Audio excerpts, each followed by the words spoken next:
A paz do Senhor, sejam bem-vindos ao canal Recalculando a Rota. Eu sou seu irmão em Cristo, o evangelista Davi Nascimento. Mais um trimestre está se findando, passou tão rápido, não é? Hoje vai ser ministrado a nossa última lição, a lição de número 13 do primeiro trimestre de 2022, que tem como título O Plano Divino Prevalecerá. Enquanto muitas pessoas duvidam, enquanto muitas pessoas acham que está demorando, que Deus está demorando em cumprir o seu plano, ao ler as Escrituras Sagradas, ao ver já tantas profecias que se cumpriram, não nos deixa dúvida de que o plano divino prevalecerá. Eu quero lembrar a você que já faz parte do canal e outros que estão chegando, que o slide da aula ficará disponível no primeiro comentário. No primeiro comentário vai estar fixado aqui abaixo. É só clicar no link que você vai ser direcionado para o Google Drive para baixar o slide e utilizar na aula. Você que ainda não é inscrito, se inscreva, ative as notificações, porque sempre que a aula ficar disponível, você vai receber a notificação. Então, ative o sininho e você vai ser avisado todas as vezes. Vamos à nossa lição. O texto áureo está em Ezequiel 48:35, que diz assim: E o nome da cidade desde aquele dia será: O Senhor está ali. Uma alusão clara à presença de Deus na cidade, que está na conclusão do livro do profeta Ezequiel. A verdade aplicada nos diz que o perfeito e maravilhoso plano divino para o seu povo será cumprido, pois o Senhor é o Todo-Poderoso. Aleluia, glória a Deus. Os objetivos dessa lição é mostrar as tentativas de destruir o povo de Deus, ressaltar acerca do plano divino e a escatologia, e ensinar sobre a cidade. O Senhor está ali. O tema é muito sugestivo em dizer que os planos de Deus prevalecerá. E a gente precisa ler as Escrituras, a gente precisa olhar para as profecias bíblicas, as que já se cumpriram, porque nós estamos sujeitos a desanimar. Quantas pessoas, irmãos nossos, que acabaram desanimando no meio do caminho, enfraquecendo, porque as batalhas são muitas. Se tem uma coisa que o cristão precisa ter certeza, é de que a batalha virá. O diabo se levantará de diversas formas, muitas vezes no confronto direto, muitas vezes tentando plantar dúvida, às vezes até usando pessoas que faz parte do nosso meio para levantar essas dúvidas, para colocar em dúvida a ação de Deus, o plano de Deus. Às vezes você olha para uma situação e fala assim, mas não é possível que isso está acontecendo, parece que Deus não está vendo.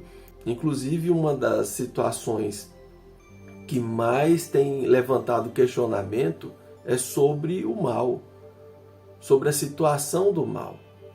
E quando a gente olha para as coisas más que estão acontecendo, muitas pessoas tendem a desacreditar que de fato um dia isso terá um fim, que um Deus colocará fim a tudo isso. E essas questões acabam plantando dúvida na vida de muitas pessoas e fazendo elas desistir. Então, para nós, servos do Senhor, nós temos as Escrituras Sagradas e temos principalmente as profecias se cumprindo, que já se cumpriram. E isso serve para aumentar a nossa fé, para renovar a nossa fé. Os textos de referência estão em Apocalipse, capítulo 21 e o capítulo 22. E ouvi uma grande voz no céu que dizia: Eis aqui o tabernáculo de Deus com os homens, pois com eles habitará, e eles serão o seu povo, e o mesmo Deus estará com eles, e será o seu Deus. E não entrará nela coisa alguma que contamine e cometa abominação e mentira, mas só os que estão escritos no livro da vida do Cordeiro. Apocalipse 22.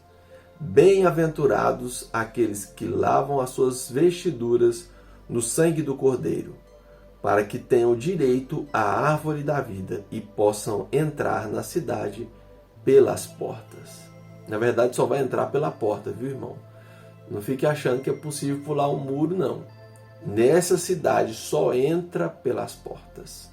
A cidade santa, que como diz o versículo 27, não entrará contaminação alguma, toda sujeira, toda imundícia ficará de fora. E eu acho muito bonito o capítulo 22, que diz que quem está puro para entrar, está puro porque lavou as suas vestes, ou as suas vestes foram lavadas pelo sangue do Cordeiro, somente pelo sangue de Jesus Cristo, pelo sacrifício de Cristo, é possível adquirir o direito de adentrar essa cidade, o passaporte para adentrar nessa cidade. Para nós expandirmos aqui o entendimento sobre a lição, para adentrar nos tópicos da lição, eu gostaria de destacar algumas questões. Nós vivemos em uma geração imediatista.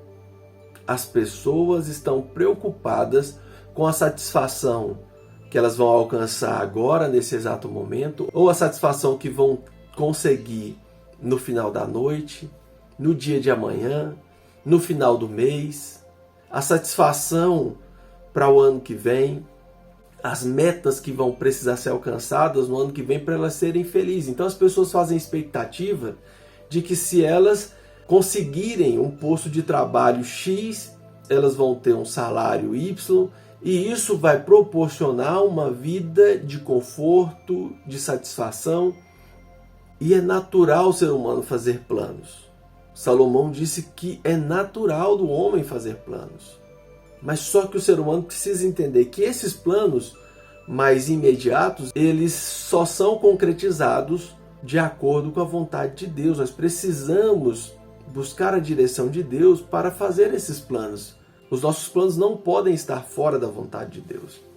Só que, ultimamente, o que eu percebo é que essa tendência de olhar só para o que está aqui, imediato, quando falo imediato, se você pensar um plano para daqui 10 anos, ele é imediato diante da eternidade. E nessa de se preocupar com o que é imediato, as pessoas têm se esquecido do que é eterno. E eu estava ouvindo esses dias uma ilustração de como as pessoas se preocupam, e é tão banal a forma de se preocupar com essa temporalidade imediata. Imagine alguém que vai se hospedar em um hotel, vai passar 3 dias em um hotel, e ela chega no hotel, resolve trocar a mobília inteira do quarto do hotel, pintar as paredes porque aquelas paredes não estão do seu agrado, mudar toda a configuração do quarto do hotel. É ridículo, não é? São 3 dias. É mais ou menos o que acontece com a nossa vida. O que a gente vivencia nesse tempo, nesse mundo aqui, é como se fosse uma fração de 3 dias para alguém que está passando em um hotel diante da eternidade. Então, nós tendemos a gastar muitas energias preocupado com o que é imediato. Mas nós precisamos olhar para além, olhar para a eternidade, porque foi para a eternidade que fomos criados. Nos tempos de Ezequiel, as pessoas acreditavam que era válido fazer qualquer coisa para alcançar seus objetivos, para conseguir bons resultados na colheita, ter fartura, ter alegria. Eles achavam que podiam tanto oferecer o culto a Deus no templo em Jerusalém, como também poderia oferecer culto a outras divindades. É aquele pensamento, vai que dá uma ajudinha também. Eu peço a Deus, mas peço a outras entidades, porque vai que aqui dá certo. Eu peço a Deus, mas vou fazer outras coisas que talvez Deus não concorda, que Deus não se agradaria, porque acaba dando uma ajudinha.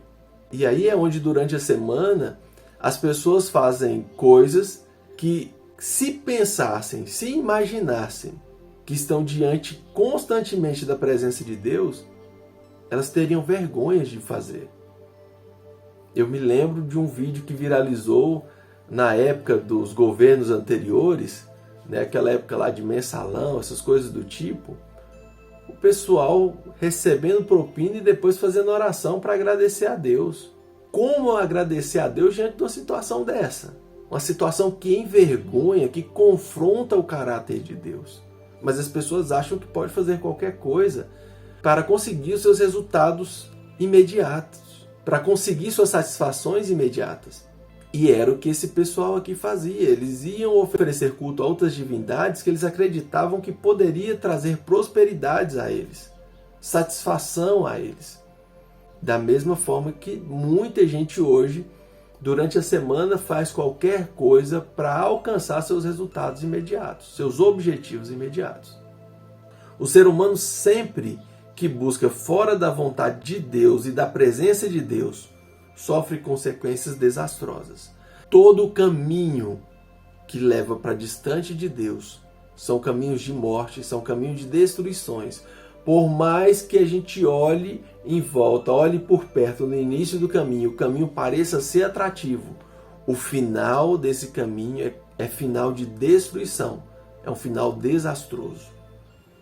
Os escritos escatológicos servem para nos mostrar que o Deus que é Senhor da história tem um fim grandioso para todos os que permanecerem fiéis.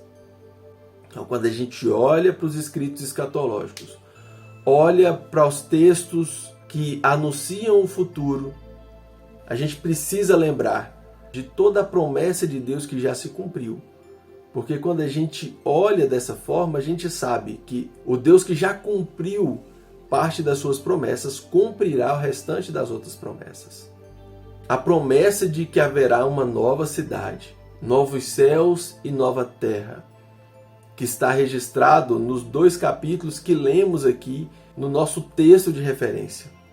A cidade onde Deus governa, onde Deus é o Senhor, onde a luz que irradia e ilumina a cidade é a própria glória do Senhor. A cidade onde não há mais corrupção. A cidade onde não há mais impureza. Nós, a Igreja do Senhor, esperamos por esse dia. Temos a convicção que as promessas de Deus, todas elas se cumprirão. E estaremos na eternidade com o nosso Deus. Aleluia! Vamos aos tópicos da nossa lição. O tópico 1 fala das tentativas de destruir o povo de Deus. A insistência maligna de destruir. Quando nós lemos o livro do profeta Ezequiel, a partir do capítulo 33, o Ezequiel começa a falar de restauração da nação. Nós vimos durante todo o trimestre Deus trazendo juízo e Deus promete a restauração da nação e a nação de fato foi restaurada. Mas Deus anuncia que haveria forças que se levantariam contra Israel.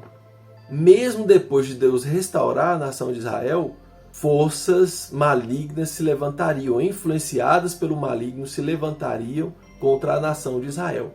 Sempre Satanás lutou contra o plano, contra o propósito de Deus, desde o Éden. No Éden já temos a primeira manifestação de Satanás lutando e tentando destruir o plano de Deus, o projeto de Deus. E com a nação de Israel não foi diferente, com a igreja não é diferente. Satanás tenta todos os dias trazer destruição para a vida do ser humano, porque Satanás veio para roubar, matar e destruir. Então nós precisamos estar atentos a essa situação para lembrarmos que temos socorro em tempo oportuno. Quando buscamos a Deus, encontramos socorro em tempo oportuno. O escritor da carta aos Hebreus, no capítulo 4, diz que nós precisamos nos achegar ao trono da graça, porque é no trono da graça que encontramos socorro em tempo oportuno. Muitas pessoas acham que graça é só para perdão de pecados já cometidos. Mas o que o escritor da carta diz antes desse versículo é que quem está no trono da graça é o sumo sacerdote, que se fez sacrifício e, sendo homem, venceu todas as tentações. É no trono da graça que encontramos o sacerdote que nos ajuda a vencer essas situações que o maligno tenta colocar diante de nós todos os dias.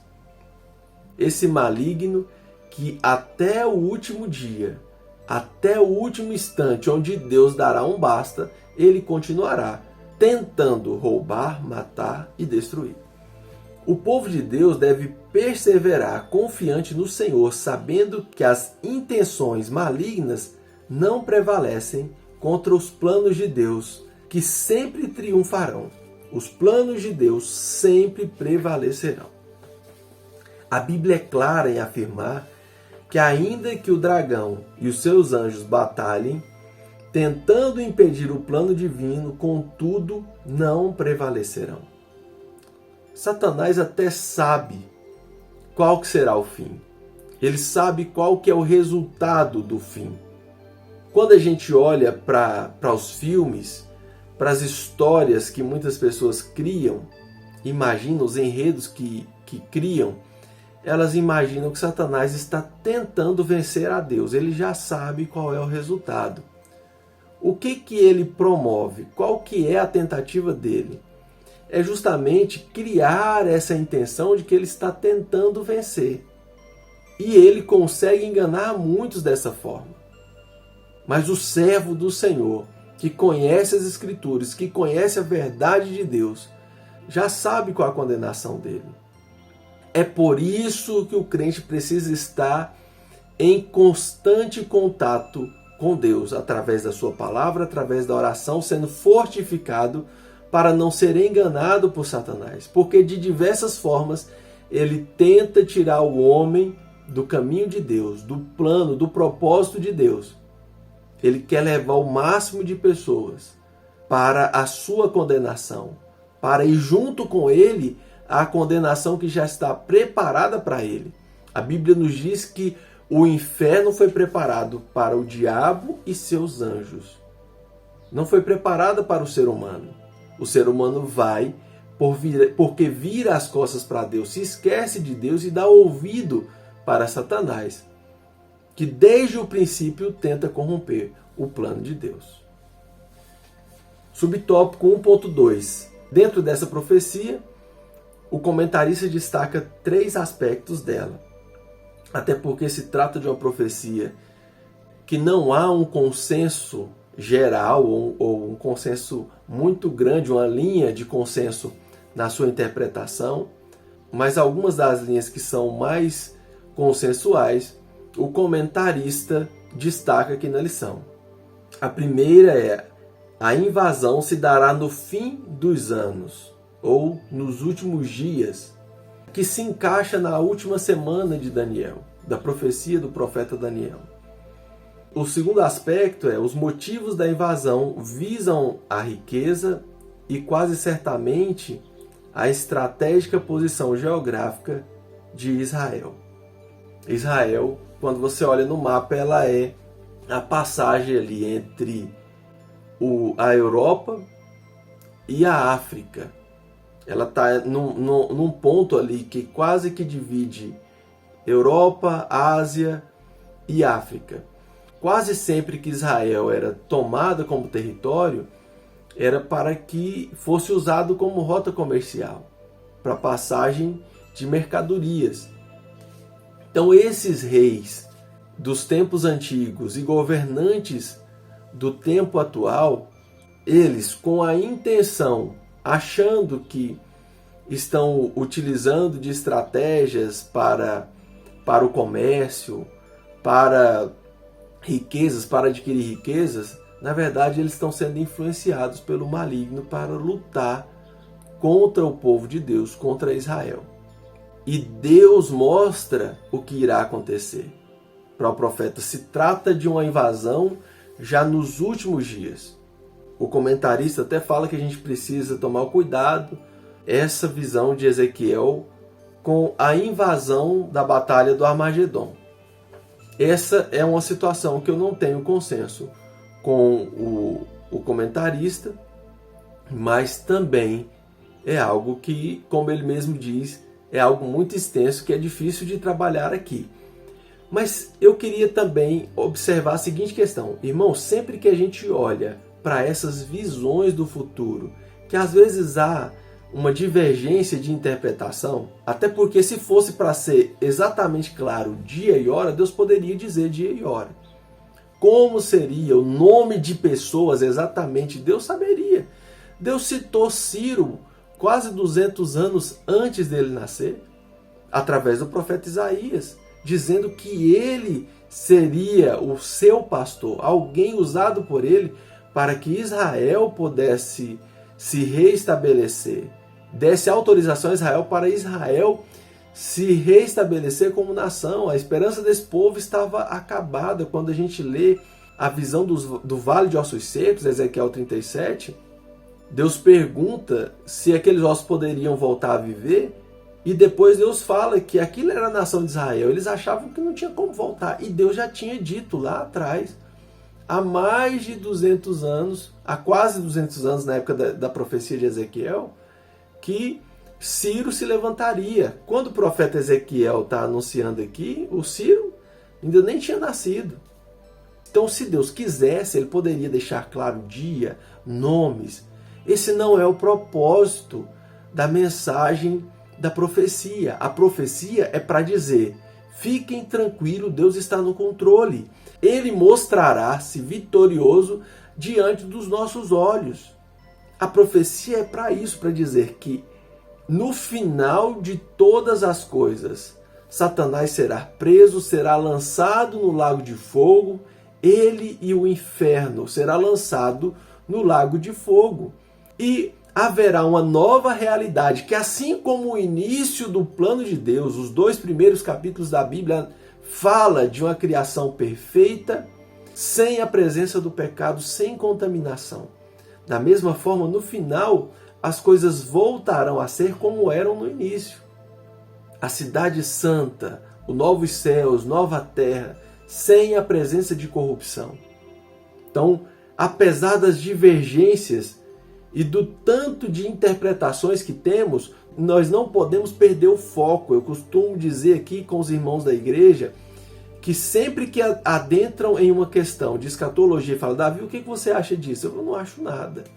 Eu acho que vai acontecer tudo isso e talvez aconteça mais do que isso, mas isso não importa. O que importa quando lemos a profecia é entendermos que Deus é soberano, que Ele é Senhor da história e Ele nos dará vitória sempre. Ele estará conosco, mesmo quando as coisas pareçam estar difíceis. Deus trará o escape, Deus trará a provisão, porque Ele é Senhor de todas as coisas, inclusive das nossas vidas, e nós estamos nas mãos dEle. Toda vez que a igreja aparentemente perdia, a igreja saía vitoriosa diante de cada batalha vencida. A gente não precisa olhar só para a última batalha. Cada batalha que a igreja enfrenta, por mais que você olhe e pareça, a igreja está sendo destruída. Olhamos para a igreja primitiva, a igreja que foi perseguida, que os irmãos foram mortos, viraram mártires. E foi o tempo que a igreja mais avançou. Por quê? Porque nós estamos falando de um plano de Deus que ninguém pode parar. Satanás pode iludir alguns e levar alguns com ele, mas ninguém pode parar o plano de Deus. E quando a gente tem essa certeza, quando a gente entende isso, por mais que a batalha esteja acirrada, nós sabemos que a vitória nossa não vem das nossas forças, vem do Deus Criador dos céus e da terra, que estabeleceu um plano perfeito. A nossa vitória é alcançada quando lavamos as nossas vestes no sangue do Cordeiro. É só dessa forma que nós conseguimos acessar ao plano maior de Deus, ao plano maior do Criador. Amém? Subtópico 1.3. Deus será glorificado. As expressões apresentadas no último capítulo de Ezequiel, nos 2 últimos capítulos do livro do Apocalipse, apontam para essa glória de Deus sendo manifestada sobre toda a terra, para um final onde Deus governará plenamente e a sua glória será visível para todos. Deus permite os acontecimentos aqui estudados, os acontecimentos de juízo para com a nação de Israel, é para que as nações conheçam mais acerca do plano de Deus para com o seu povo. Quando nós vemos nações se levantar contra Israel, nações que se levantaram já, outras que estão se levantando e se levantarão, essas situações difíceis são para que a glória de Deus seja manifestada através da nação de Israel, do cuidado de Deus para com a nação de Israel. Se você olhar na história recente, várias tentativas aconteceram para varrer a nação de Israel do mapa. Tem uma interessante que aconteceu num período sagrado para o povo judeu, que é o dia do Yom Kippur, pegou a nação desprevenida.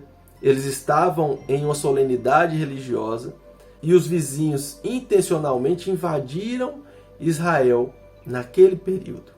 E há relatos que no último instante, onde havia apenas um tanque de Israel contra mais de 300 tanques das tropas inimigas, os inimigos recuaram e foram embora. Depois, perguntando o que havia acontecido ali, por que os outros tanques haviam ido embora. Isso agora, no século passado. Um dos generais que estavam nas forças inimigas disse que todo o exército viu um imenso anjo com uma espada protegendo o território. O comandante que está dando a entrevista disse: como nós poderíamos atacar um anjo do Senhor? Porque aquelas pessoas ali creem em um único Deus. Não creem nos mesmos desdobramentos que a nação de Israel acredita desse Deus. Mas eles creem em Deus. O próprio oficial disse: como nós poderíamos atacar o anjo do Senhor? Então isso acontece e nós sabemos que vai acontecer porque as Escrituras já nos diz que sempre se levantará nações para lutar contra o povo de Deus, tanto com Israel como com a igreja. E nós precisamos entender, saber que a vitória vem por causa do Senhor. É o Senhor que nos garante vitória. É o Senhor que nos dá vitória. Se alguém se levanta, se alguma instituição se levanta contra a igreja, quem nos dá vitória é o Senhor. Se alguém se levanta contra você, servo do Senhor, porque você é servo do Senhor, vale bem a gente prestar atenção nisso aqui. Às vezes não é nem diretamente porque você frequenta a igreja, mas porque você é diferente do mundo. As pessoas vão se levantar contra você. Quando Jesus fala das bem-aventuranças, ele cita uma série de bem-aventuranças por causa de características que o povo dele, que o cidadão do reino dos céus tem. Bondoso, misericordioso, tem sede e fome de justiça, alguém que perdoa, que promove a paz. Ele diz que todas as vezes que nós fizermos isso, nós seremos perseguidos. E ele fala: se alegrem, porque da mesma forma perseguiram os profetas antes de vocês. Então a perseguição é natural. Só que nós sabemos que mesmo que as pessoas se levantem, tentem perseguir, nós precisamos lembrar que a vitória vem do Senhor. A nossa vitória, quem nos justifica, quem nos garante vitória é o Senhor. Tópico 2, o plano divino e a escatologia. Tempos de desinteresse e descrença. Não apenas o público de Ezequiel, mas também nos tempos da igreja há aqueles que escarnecem, zombam, são indiferentes e até já não creem mais quando a mensagem se refere à vinda do Senhor e aos acontecimentos que estão para ocorrer na terra. Na introdução dessa parte aqui, desse tópico, o comentarista lembra lá do início do livro do profeta Ezequiel, que Deus levanta o profeta para anunciar a uma geração que não acreditaria. Mas Deus fala ao profeta: eles não poderão dizer que não foram avisados, que eu não levantei um profeta para anunciar a minha palavra. Então, da mesma forma que aconteceu no tempo do profeta Ezequiel, da mesma forma que aconteceu no tempo de Noé, que Noé anunciou, mas as pessoas continuaram vivendo as suas vidas, como se aquilo que o Noé estava dizendo era algo que parecia mais uma loucura. E a Bíblia nos diz que no tempo de Noé, as pessoas casavam, compravam, vendiam e davam-se em casamento, ou seja, continue vivendo a vida do jeito que vocês estão vivendo. E está tudo certo. Nada acontecerá. Tudo isso que está sendo dito aí por esse velho é maluquice da cabeça dele. Por mais que haja uma descrença das pessoas à nossa volta, nós precisamos lembrar de que tudo que Noé anunciou aconteceu. O que Deus havia falado a Noé acabou se cumprindo. O que Deus usou os profetas para dizer sobre uma restauração da nação de Israel já aconteceu. Nós estamos próximo. E aí muita gente fala, mas eu já ouvi há tanto tempo, até porque eu não sou tão novo, eu estou com 39 anos. Desde a minha infância eu ouço falar da vinda de Jesus. E tem muitas pessoas que ouviram falar na mesma época que eu ou antes de mim, e depois de um tempo eu conheço pessoas que dizem, isso aí não vai acontecer não, moço, isso aí já foi. Tem pastores renomados que pertenciam à nossa denominação, que dizem que aquilo ali era só para ilustrar e coisas do tipo, perderam a fé. No meio do caminho foram enganados pela serpente, pela antiga serpente, que enganou Adão e Eva lá no Éden. Nós não podemos deixar esse sentimento de descrença nos alcançar. Essa situação acontece por causa do imediatismo. As pessoas querem que as coisas aconteçam de forma rápida. Elas imaginam o quê? Se Deus falou, tem que acontecer logo. Por que ainda não aconteceu? As pessoas estão muito preocupadas com o aqui, com o agora. E esquecem do que está ali e além. Da promessa de Deus para a eternidade. Se preocupam com coisas passageiras, com resultados passageiros, com alegrias passageiras, com prazeres momentâneos. Se preocupa em demonstrar resultados para uma plateia imediata que está aqui à sua volta. E estão perdendo a sua alma. Estão em busca de ganhar o mundo inteiro, mas estão colocando em risco a alma. Jesus Cristo ensinou sobre os últimos dias. Não apenas os profetas anunciaram acontecimentos escatológicos, mas o próprio Senhor Jesus se preocupou em falar acerca dos últimos dias, sobre os princípios de dores, sobre as situações que a igreja enfrentaria, que os seus discípulos enfrentariam. Então, o próprio Jesus alertou das perseguições que se levantariam, das situações adversas que a sua igreja enfrentará. Então, o próprio Jesus nos alertou. Os apóstolos insistiram em nos lembrar, em nos falar. O João, por exemplo, teve uma revelação sobre isso e deixou escrito uma tarefa dada pelo próprio Deus ao João.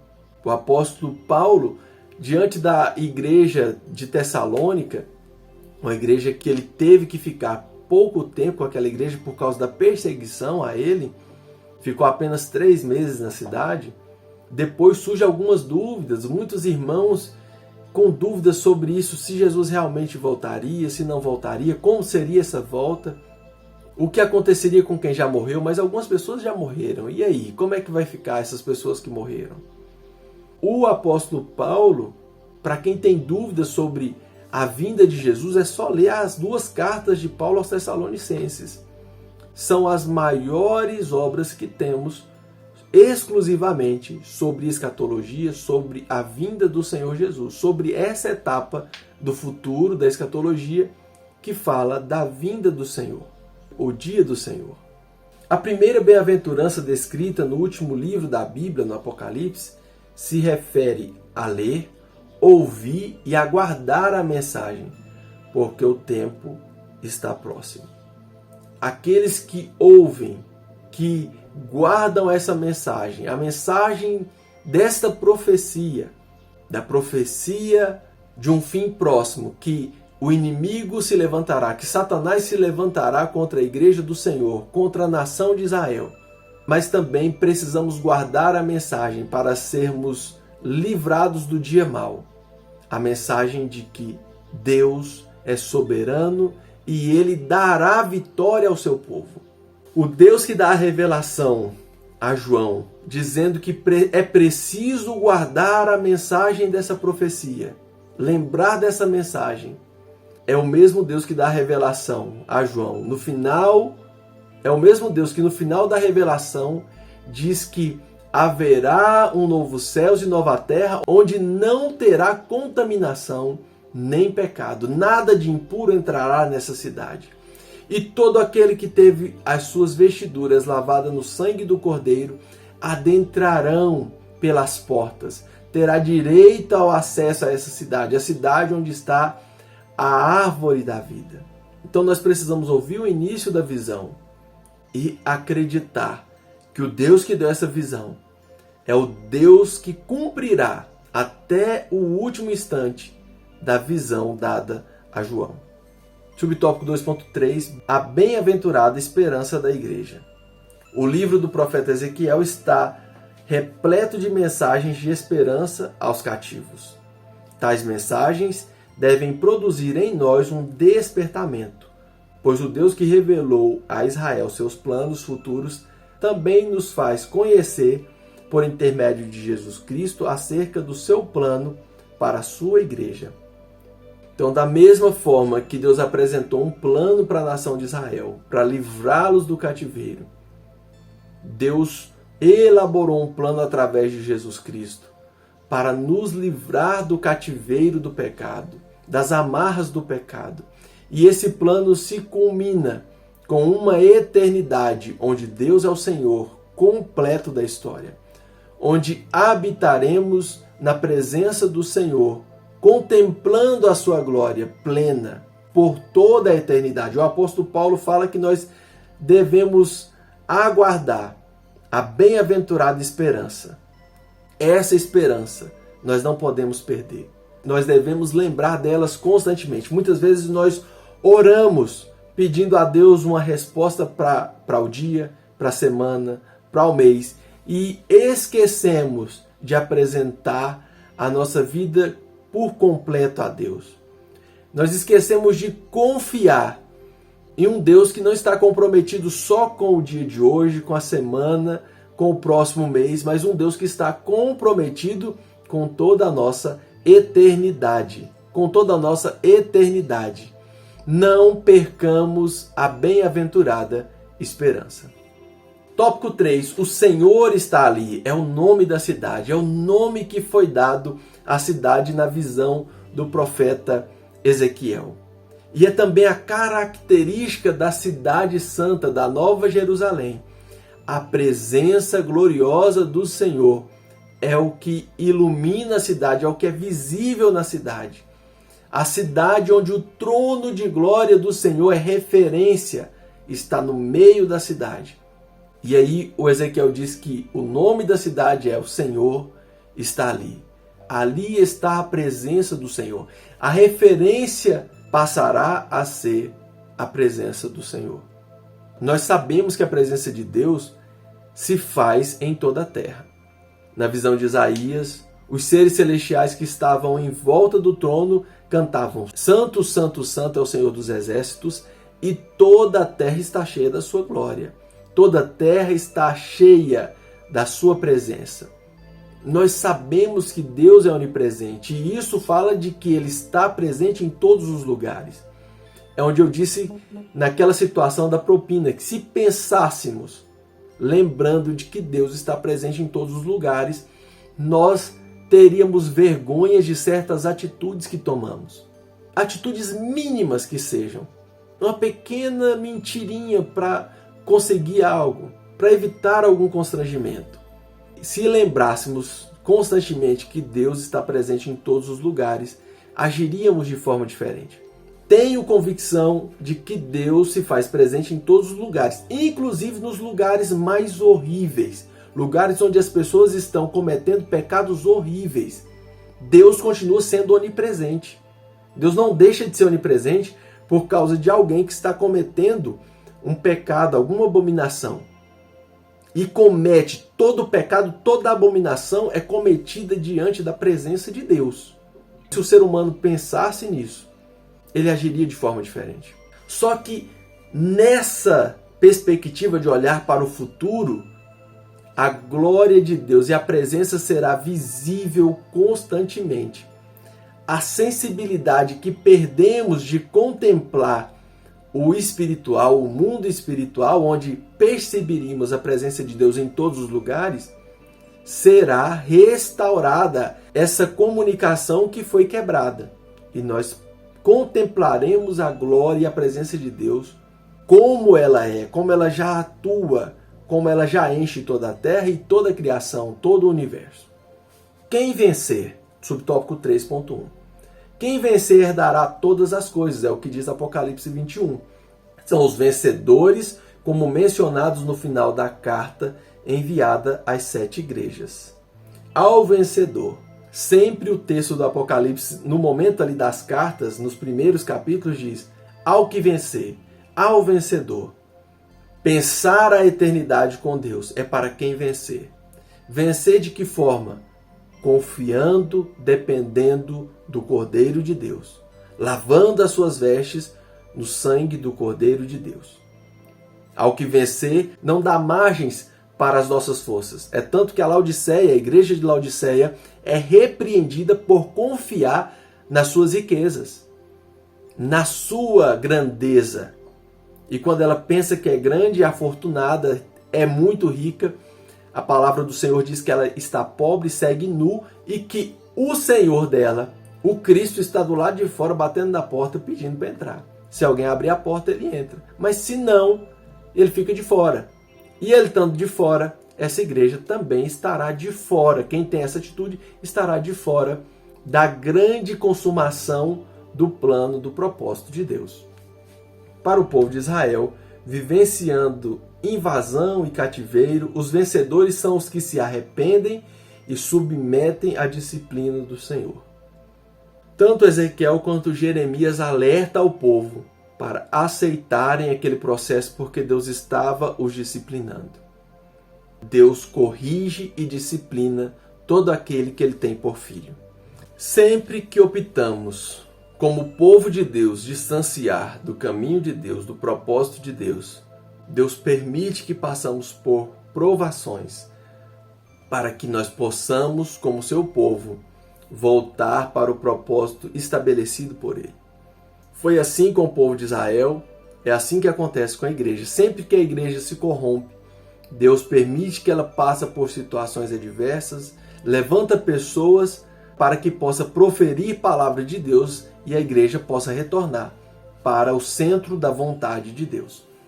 Quem se submete à disciplina do Senhor e se arrepende é o vencedor. Enquanto nesse mundo precisamos lutar contra o pecado, o mundo, os seres espirituais, nós conseguimos ser vencedores, fortalecidos na força do Senhor e no seu poder, na força do seu poder. A vitória que alcançamos, que conseguimos, são vitórias que conseguimos porque é Deus quem fortalece. É Deus que nos dá a vitória. Diante de situações que a gente olha e fala assim, não é possível vencer, assim como aquela visão do Vale de Ossos Secos, para Deus nada é possível. Por acaso haveria alguma coisa impossível para Deus?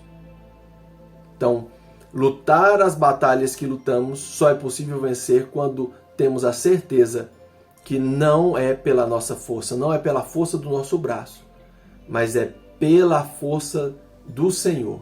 Lutamos porque é o Senhor que nos dá a vitória. A força vem do Senhor. Santificação. Nessa cidade, só entra quem entende o processo de ser puro, de estar puro. Para o povo cativo, antes da revelação sobre a restauração do templo, a nova cidade, primeiro o Senhor fala sobre a obra da purificação. O próprio Deus fala que aquele processo que eles passaram é um processo para que eles se aproximem da vontade de Deus. Eles seriam puros, limpos de toda a idolatria, para que a glória de Deus voltasse ao templo, para que a nova cidade fosse reconstruída. Primeiro Deus purifica o seu povo. Também encontramos em Apocalipse que não entrará na Nova Jerusalém impureza, mas somente os lavados pela vestidura do sangue do Cordeiro. Desde que fomos redimidos, desde que fomos justificados, a partir de então, o cristão precisa adentrar no processo de santificação. E o processo de santificação só é possível quando entendemos a nossa dependência do Espírito Santo de Deus. quando entendemos que precisamos nos achegar ao trono da graça em tempo oportuno para vencer as tentações, para vencer as investidas de Satanás, que vai sempre lutar contra a igreja, contra as nossas vidas, tentando nos levar com ele para a sua condenação. E o último subtópico, o 3.3, diz que precisamos viver de acordo com a palavra de Deus. Para viver uma vida de santificação, para viver dentro do propósito de Deus. Só é possível quando lemos a palavra de Deus, quando buscamos na palavra de Deus um modelo, uma referência, porque é nela que contém as palavras de salvação. É nela que contém o modelo que Deus deseja para o ser humano. Não foi por falta de avisar que o povo de Israel foi levado cativo. Eles tinham a palavra de Deus, eles tinham a lei. E o templo foi destruído. A palavra de Deus tinha sido enviada. Contudo, o povo zombou e desprezou as mensagens dos profetas enviados. Tanto a mensagem dos profetas, que essa mensagem era lembrando da lei que Deus havia dado ao povo. A mensagem que Deus havia entregado por meio de Moisés. E esse povo virou as costas para o que Moisés havia dito ao povo. E Deus levanta profetas para lembrá-los. Sempre levanta profeta para lembrá-los.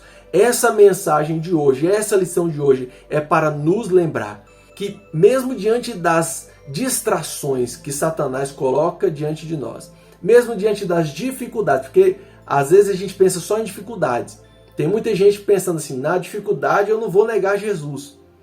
Não, na dificuldade, quando aparece dificuldade, as pessoas não negam mesmo. Sabe quando negam Jesus? Quando são distraídas, diante das distrações.